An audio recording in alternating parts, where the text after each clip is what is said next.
Baik, selamat datang Bapak Ibu semuanya, luar biasa sekali. Tepuk tangan dulu untuk Anda semuanya, tepuk tangan dulu untuk Bapak Ibu semuanya yang sudah hadir di siang hari ini.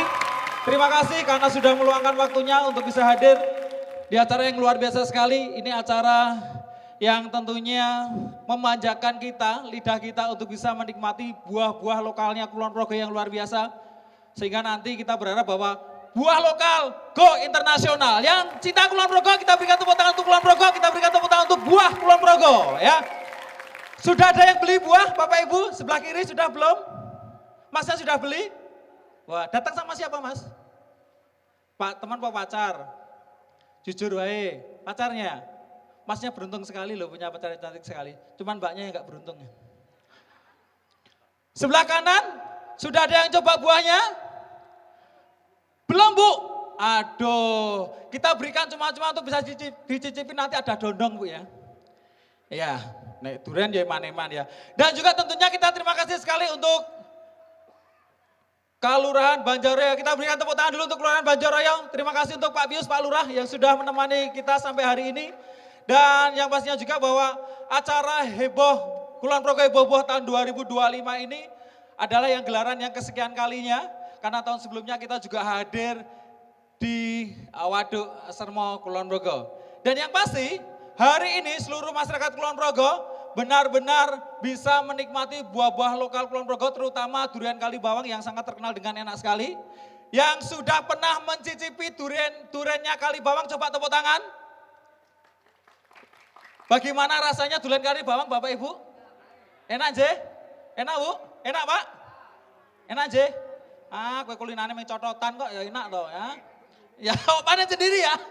Oke, nah sudah ada di hadapan kita semuanya yang pasti nanti untuk menghibur Anda semuanya. Ini ada sebuah kesenian tradisional yang berasal dari Dusun Pucang Sawit, betul? Oh Duren Sawit, sorry. Duren Sawit, Banjaraya, Kalibawang, Kulon Progo. Ini kesenian tradisional Jatilan yang hari ini spesial untuk Bapak Ibu ya, untuk acara buah-buah tahun 2025 di hari pertama ini. Spesial untuk Jatilan ini akan membawakan 14 babak ya Pak Nggih. Ya luar biasa. Jadi nanti kita akan selesai pukul 4 pagi. Ya tadi tetap di sini ya. Siap kewer-kewer ya Pak ya. Untuk masyarakat yang datang di sini siap kewer-kewer. Tepuk tangan dulu untuk Jatilannya yang luar biasa sekali ya. Luar ya. Solare genset di joki Pak Tito. Tenang weh. Tekan jam 4 esok soalnya nanti ya. Dan Pak Pius, Pak Lurah juga siap nombok ya Pak ya. Untuk ini ya luar biasa. Tepuk tangan dulu untuk lurah kita yang luar biasa sekali ini. Humble sekali lurahnya. Keren ya. Saya doakan nanti bisa sampai 9 periode Pak ya. Oke. Baik, dan tentunya tidak lama-lama karena yang pasti acara ini juga disiarkan langsung. Terima kasih teman-teman dari media internasional. Yang ini acara ini live disiarkan langsung dari Rusia Pak. Jadi untuk menghibur yang perang Ukraina Rusia. Ini hiburannya Jatilan ini nanti Pak ya. Terima kasih ya. Dan tanpa berlama-lama, yuk kita berikan tepuk tangan dulu untuk Jatilan yang luar biasa dari Duren Sawit, Banjaraya, Kalibawang, Kulon Progo. Kita berikan tepuk tangan untuk Turangga Muda Budaya. Selamat menyaksikan.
mundur pukul lan tangguh lalewani sangat bagus andi lumut saya patuh aku nara bojo kanggo jauh-jauhi pasrah jiwa pasrah raga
tiwas lalapo ati digagas angkor wirama lomba kala cangkrik sentra pada tusana kedati sarana manunggal lahir terus sing batin terus maju tanpa mundur pukul lan tangguh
Sekarang kedua pengaskan tonyo pameran senang dendrio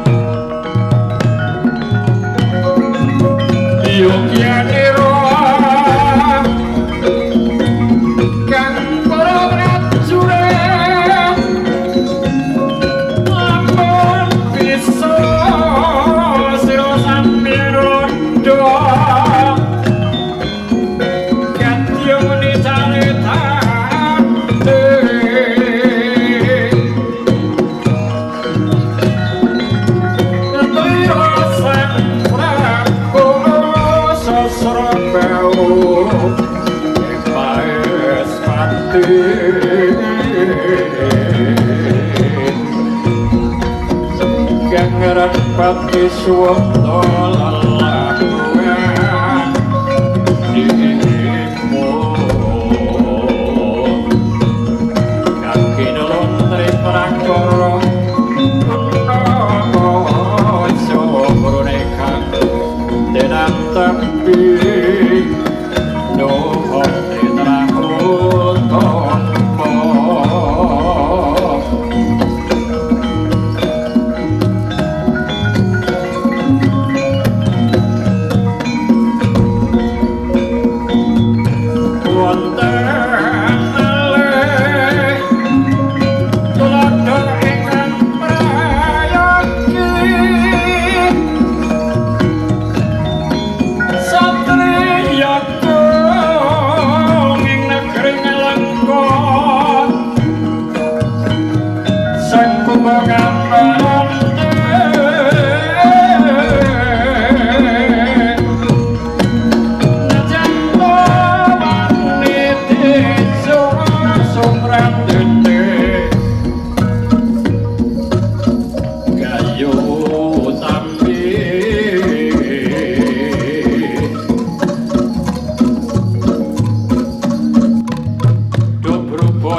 Kotan kekut hature yayi mung sapolo wae nara mitreng rat anglangut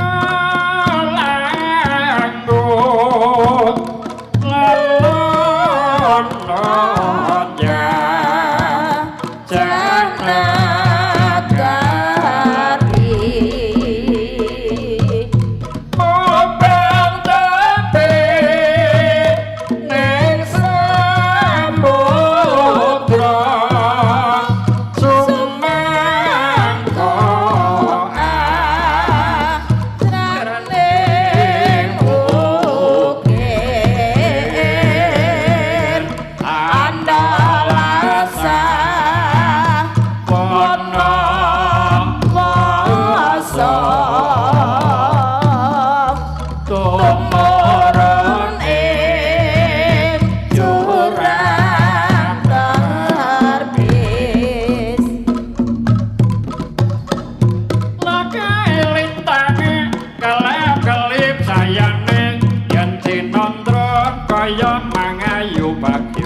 ira tindakira sang kusuma mustikaning jagat raya langit rase sumablak lae aduh lae ngomonggo Gusti sang kusuma sugeng tindak gelising sampe kala mandiraku kebaksi manca erno Swarane karya suka prayam tentreme ngono lagae kelacapan jare mencut lagae lomito jare bidut sore mandiri Srikan Koryang sono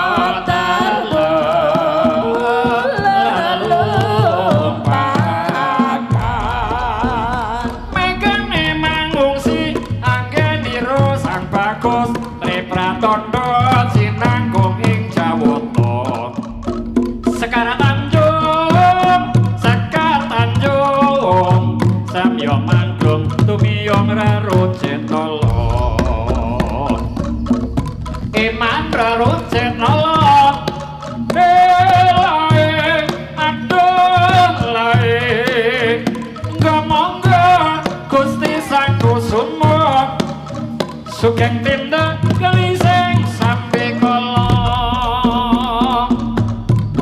sayatika lamun suwung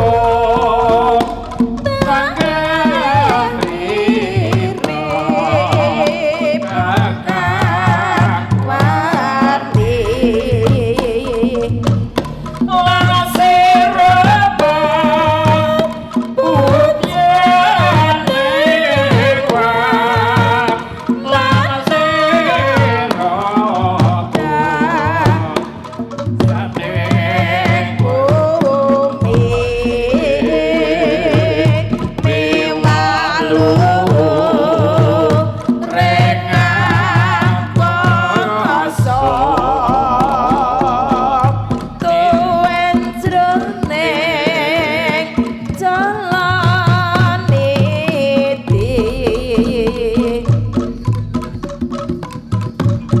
Gugu karo semen pri yo nggo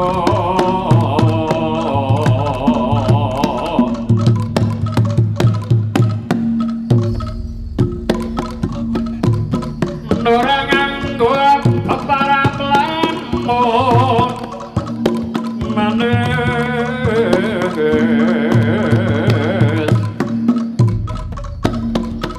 umure melambang lelo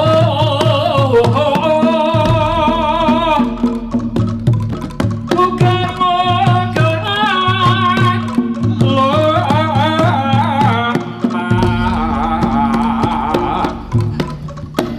nanging jalma kang bos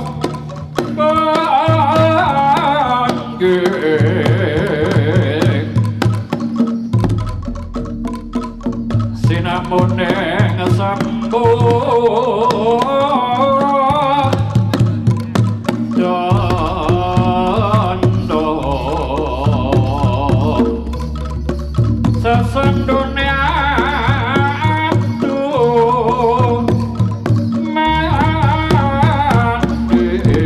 manis iku basa pokan warung nanging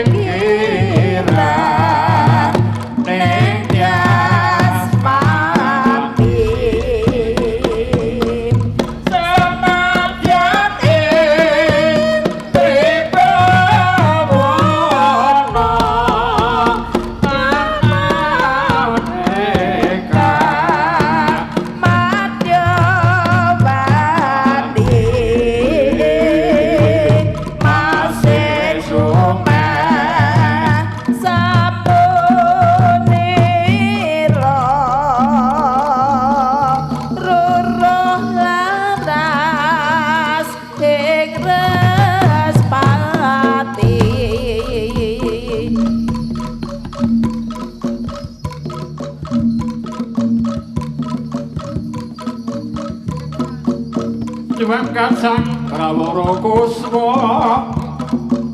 magono rumewang gegetering suraneng tete kumuro warpagring turangga esti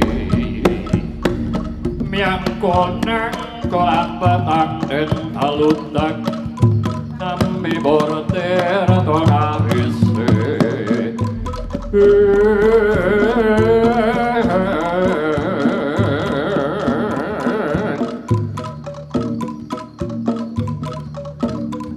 opo to maknane jatilan nggambarake 900 taun semu kapungkur para wali nyebarake agama suci yaiku agama Islam ana ing pulo Jawa sisih lor kang diarani Jawa Tengah isine Jawa Tengah padha ana kraton ing Kasultanan Kraton Suro kang sinebat ing para pemundhen priagung trahe ngalunggur wasana iku gambarake jatilan Agung Biar wonten ing tanah Jawi sanalika padha kiprah minangka dadi patuladan waluang rinaga jalma Sunan Kalijaga kang anggen kareteng kita agung kadirupa gambariku kadirupa gambar wayang semaulana kang jarwani Sunan Kalijaga Sunan Kalijaga kang dalangi nyebar agama Islam marata sadonya donya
dadi kembang neng putra Gadiri dasar sulistya ing warna uga kinasih kaluh Candra Kirana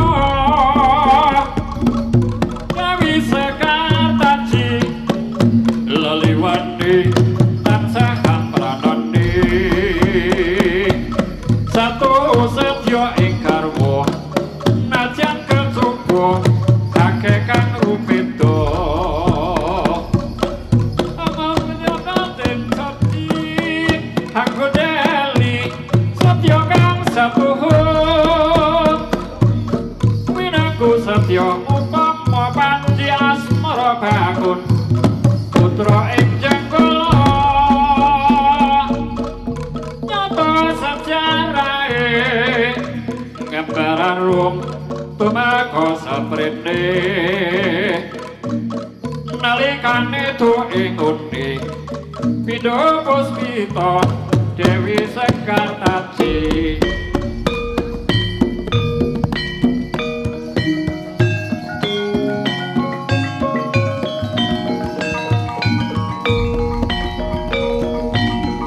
senajan ngomong sera takkan mongko kang tanpa senajan namung sepele ning nyatane kanggo selawase kaya rubulan lumaku apa dagi wong cintamu kaya tomata sepanyu ngelengke kangeling atiku kae tanda mata marandane hati tresno seneng janaku sepele nang nyatane kanggo selawase tak simpen ana kamarku dadi selebren sliramu tak simpen ana atiku liya tuh bakal ketemu Suruning mustika tuban laku tresno lan sebaya pati marang Raden Wiratmaya kanggo prasetya hanatang ranti Srene tetap kraita kang rinata kadange pribadi Wiratmaya putrane Rasura Adipati Tuban Sreuning putrane abdi mungsu ati nalika ing mune kapopo ing madya loka dobrang tanding lapaning atiku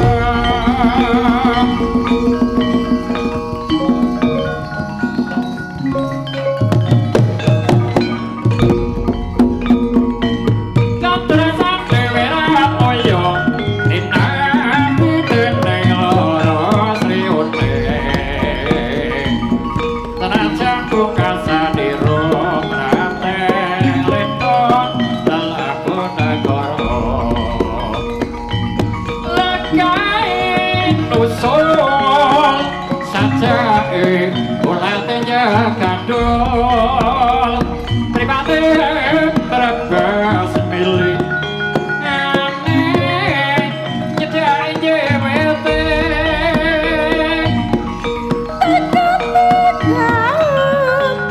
waton nek bisa bali kumpul kaitip marani rebeli aja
karo ngomong yen ati boleh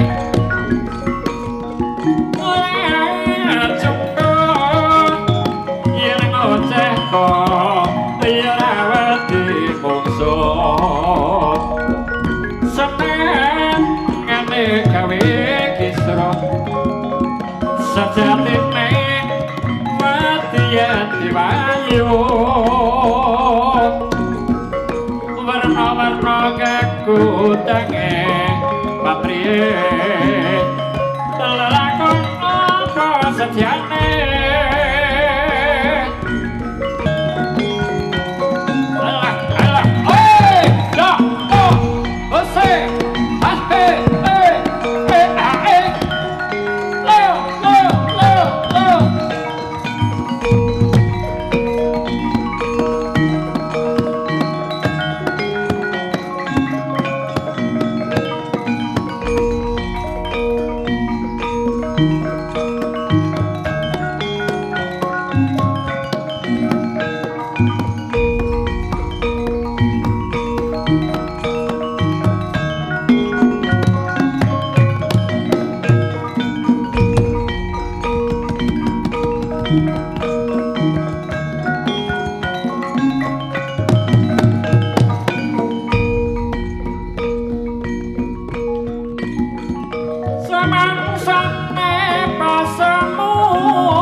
Kayuyonan ing jasan jaspan depi ngaten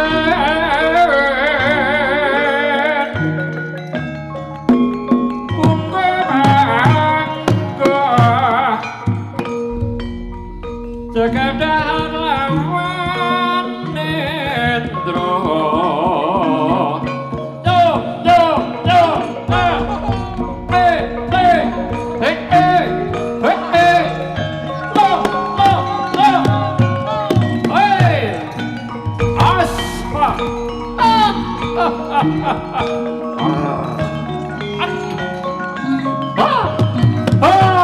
Anda,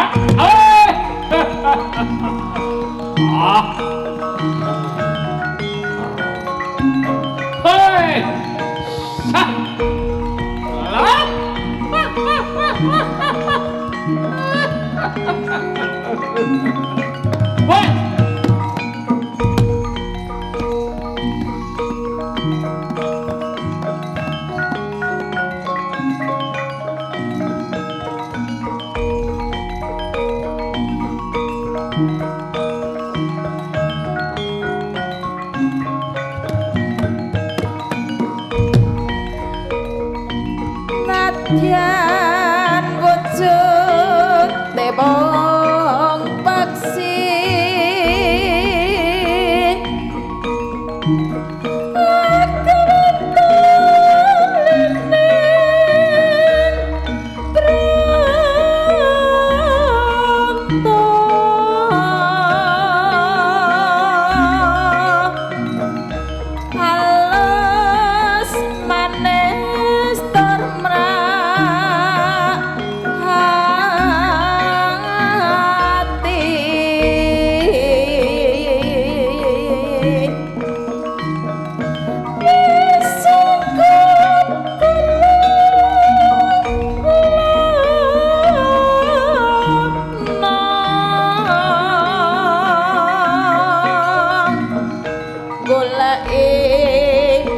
bodangku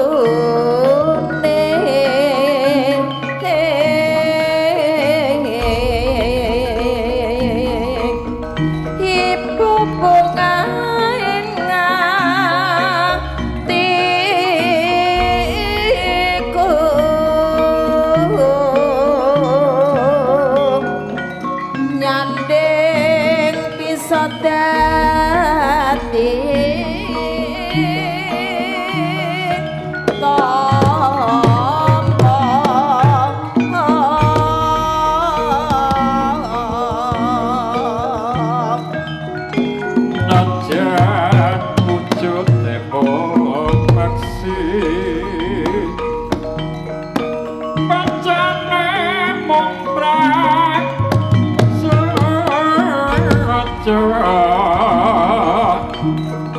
Lulus manis hati wes wengkon kula lolong golek isi kodang jati